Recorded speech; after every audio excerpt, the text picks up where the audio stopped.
Okay, so you want to buy a pharmacy. Stock some shelves, fill some prescriptions, collect money from people who need their medication. Seems like a simple business, right? Here's the strange part. A third of all pharmacies in America have permanently closed since 2010. Rite Aid, a chain that once operated over 2,000 locations across the country, closed every single remaining store in 2025. Walgreens, the second largest pharmacy chain in the world, is in the middle of closing 1,200 of its locations. CVS also shut down over 1,000 stores between 2022 and 2025. And independent pharmacies, the small family-owned ones that have served American neighborhoods for generations, are closing at a rate of roughly one per day. This is an industry selling something every single person on Earth needs, and it is quietly falling apart. By the end of this video, you'll know exactly why and how a pharmacy actually makes money, why the thing it's named after is barely profitable, who the real power player in this business is, and why most pharmacies never even see that person's name on a single piece of paper. Pharmacies come in three sizes, and they're three completely different businesses. A small independent pharmacy, the kind owned by a single pharmacist serving a neighborhood, costs between $300,000 to $600,000 to open from scratch. That covers your initial drug inventory, shelving, a dispensing system, and the licenses you need before you can legally fill a single prescription. The licenses alone take months. The DEA license, the state pharmacy board approval, the controlled substance permits. The paperwork starts before the building does. A mid-sized chain location, a Walgreens or CVS-style store, the kind anchoring a busy corner with a drive-thru window and a full front-of-store retail section, runs in the millions to build out and stock. These locations operate as part of a corporate network with centralized buying power, national insurance contracts, and automated reordering systems that an independent pharmacy owner can only dream about. And then there's the franchise model. CVS operates over 9,000 retail pharmacy locations. Walgreens, at its peak before the closure started, ran over 8,500. These companies don't just fill prescriptions. They are, in effect, convenience stores with pharmacy licenses attached, selling everything from greeting cards to cosmetics to seasonal snacks alongside the medications. CVS generates roughly $139 billion a year from its pharmacy segment alone. But here's what most people opening a pharmacy for the first time don't understand. The size of the store has almost nothing to do with how much money you'll make. The number that actually controls your profitability isn't your location, your inventory, or the number of customers walking through the door. It's a reimbursement rate set by a company most of your customers have never heard of. Now, the question that actually matters: where does the money come from? For a typical independent pharmacy, more than 90% of total revenue comes from one thing: filling prescriptions. Not the vitamins on the shelf, not the greeting cards by the door. Prescriptions. Here's how it works in practice. A customer walks in with a prescription. The pharmacist fills it. The customer hands over their insurance card. The pharmacy submits a claim to the insurance company and gets reimbursed for the cost of the drug, plus a dispensing fee, a small flat payment for the work of actually filling and handing over the medication. That dispensing fee typically runs between $1 and $3 per prescription. $1 to $3 for a pharmacist who went to school for 6 years, carries professional liability insurance, and is responsible for catching potentially fatal drug interactions before they reach the patient. The front-of-store products, over-the-counter medications, vitamins, supplements, general merchandise, carry much higher margins, sometimes 40 to 60%. That's 30 times better than prescription margins on a per-dollar basis. But they also make up a fraction of total sales. The prescription counter is the reason people come in, and the prescription counter is where the real financial pressure lives. The overall gross profit margin for an independent pharmacy, meaning what's left after paying for the drugs themselves, has fallen to around 21%. That's a 10-year low, and it's been falling every year. For context, a grocery store typically runs a gross margin of around 25%. A pharmacy, a business running a licensed professional and 6 years of postgraduate education to operate, is currently less profitable per dollar than a supermarket. The reason for that comes down to one thing: GLP-1 drugs. Medications like Ozempic and Wegovy for diabetes and weight loss have become the single biggest driver of prescription revenue in the country, accounting for nearly 2/3 of retail pharmacy prescription revenue growth in 2025. But GLP-1s are expensive brand-name drugs with thin dispensing margins and enormous acquisition costs. The volume's there. The profit per prescription isn't. Now for the part that actually controls this entire business, and that almost nobody outside the industry fully understands. Between the pharmacy and the insurance company, there's a third party, a middleman, that processes the claim, negotiates the reimbursement rate, and literally decides, how much money your pharmacy gets paid for every single prescription it fills. This company is called a Pharmacy Benefit Manager, a PBM. There are three of them that matter: CVS Caremark, owned by CVS Health; OptumRx, owned by United Health Group; and Express Scripts, owned by Cigna. Together, these three companies process roughly 80% of all retail prescription claims in the United States. Three companies, 80% of the prescription market. All of them owned by either an insurance giant or a pharmacy chain. Here's what a PBM actually does. When you hand your insurance card to a pharmacist, the pharmacist doesn't call your insurance company directly. They submit the claim to a PBM. The PBM has a pre-negotiated contract with your pharmacy that says what the pharmacy will be paid for that drug. It has a separate contract with your insurance company that says what the insurance company will be charged for that same drug. The PBM keeps the difference. The difference is called the spread. If a PBM reimburses your pharmacy $40 for a medication and bills the insurance company $55, the PBM pockets $15 on that transaction without ever touching the drug, without employing a pharmacist, without doing anything except processing the claim. But the spread's only the beginning.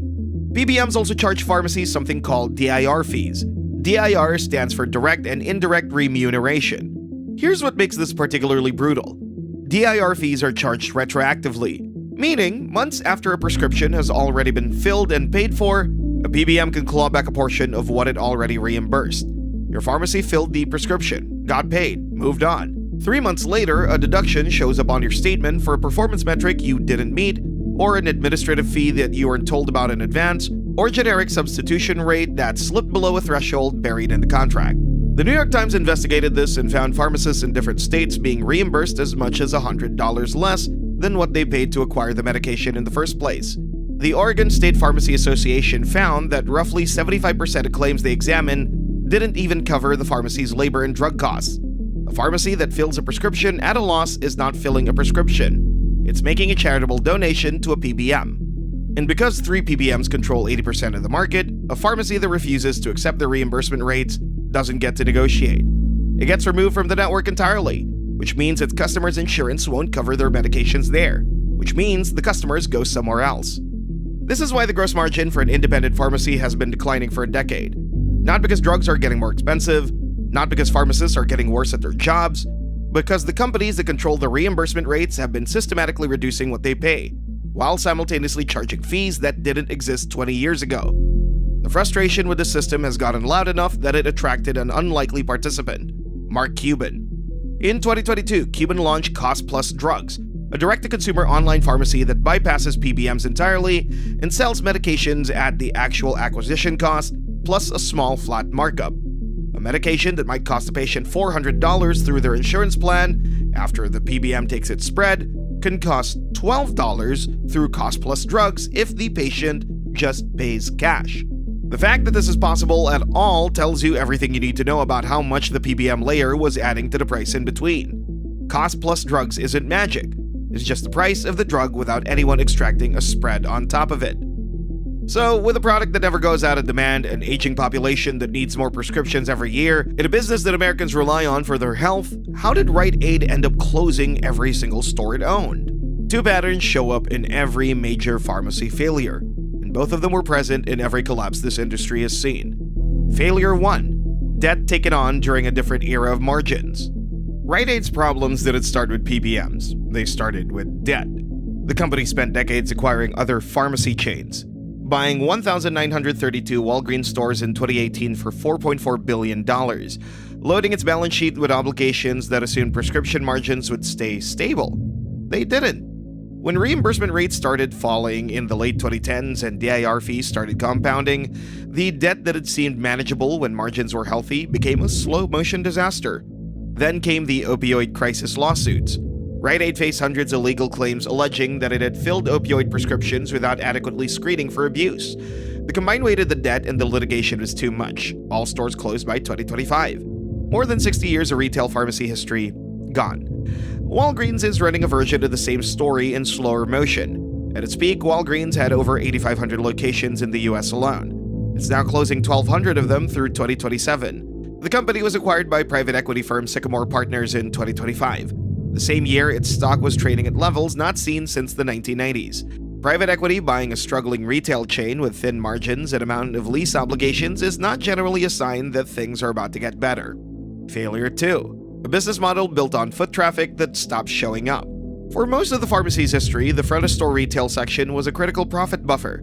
You came in for your medication and left with shampoo, a greeting card, and a bag of chips. That incidental revenue, high margin, no insurance involved, no PBM taking a cut, subsidized the prescription counter. Then, Amazon showed up. Then, same-day delivery.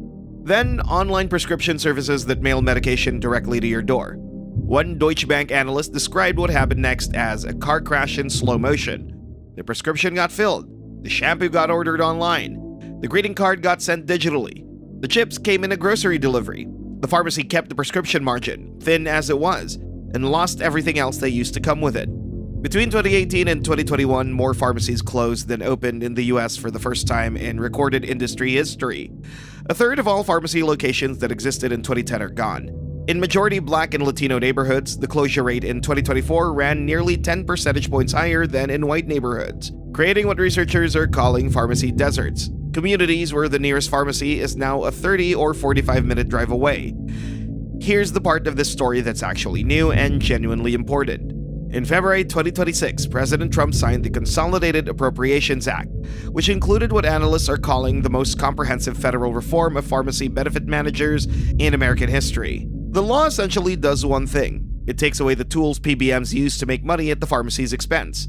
They can no longer keep rebates from drug companies. They can no longer charge insurers more than they pay pharmacies. And starting in 2029, they can no longer kick independent pharmacies out of their networks without a real reason. The practical effect of this, once fully implemented, is a direct hit to the business model that has been squeezing pharmacy margins for the better part of a decade.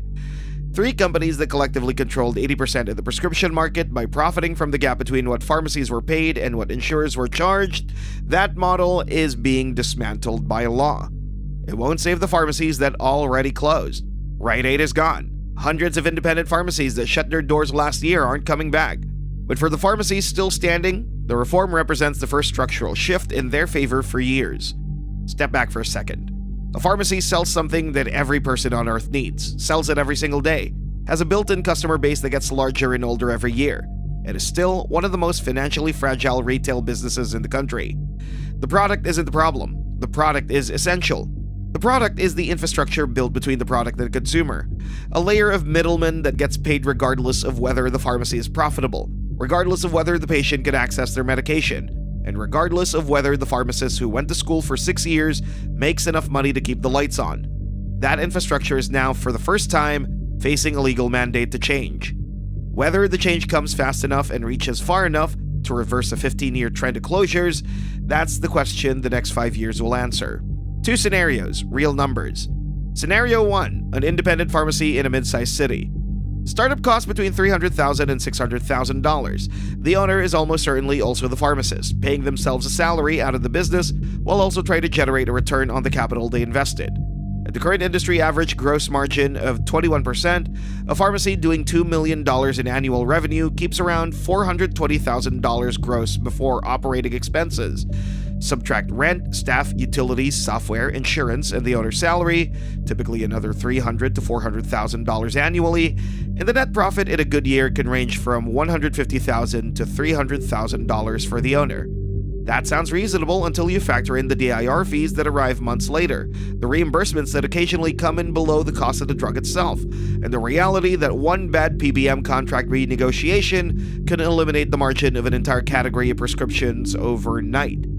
Scenario 2. A chain pharmacy location inside a major metro area. Revenue in the millions annually. Prescription volume dramatically higher than an independent could achieve. National insurance contracts negotiated at the corporate level, not by a single owner at a desk who can be ignored. Front-of-store retail generating a separate revenue stream that supplements prescription income, but also corporate overhead, franchise fees or lease obligations that corporate dictates, limited availability to adapt quickly to local market conditions, and the same PBM pressure hitting every location in the network simultaneously. CVS's pharmacy segment brought in $139 billion in 2025 and still saw enough margin pressure that the company converted every single commercial prescription contract to a new cost-plus reimbursement model just to stabilize its margins. The biggest chain in the country needed a structural overhaul of how it gets paid just to stay flat. That's the business every pharmacy in America is fighting inside right now.